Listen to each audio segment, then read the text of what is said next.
বন্ধুরা, আজ আমি ডিম চচ্চড়ি বানাবো। আগে থেকে সিদ্ধ করে ছুলে নিয়েছি এভাবে।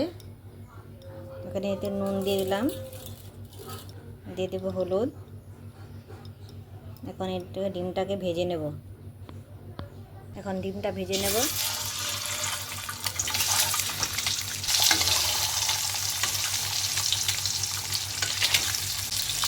ডিমটা ভাজা হয়ে গেছে, নামিয়ে নেব। এখন এতে পরিমাণ মতো তেল দিয়ে দিলাম, দিয়ে দেবো দারচিনি, এলাচ, দিয়ে দেবো পেঁয়াজ কুচি। পেঁয়াজটা ভেজে নিয়েছি। এখন পেস্ট করা পেঁয়াজ, রসুন, আদা, কাঁচা লঙ্কা দিয়ে দিলাম।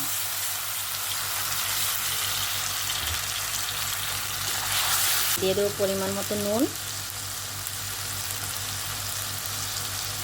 দিয়ে দেবো হলুদ গুঁড়ো,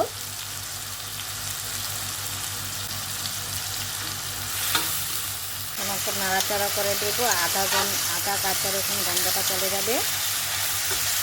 দেব টমেটো। এখন মশলাটাকে কষিয়ে নেব। মশলাটা কষানো হয়ে গেছে, দিয়ে দিলাম অল্প জল, দিয়ে দেব। চচ্চড়িটা জাল করে নেব। ডিম চচ্চড়িটা হয়ে গেছে, এখন নামিয়ে নেব। ডিম চচ্চড়িটা বানিয়ে নিয়েছি। কেমন হয়েছে বলবে, লাইক করবে, শেয়ার করবে, কমেন্ট করবে, সাবস্ক্রাইব করবে।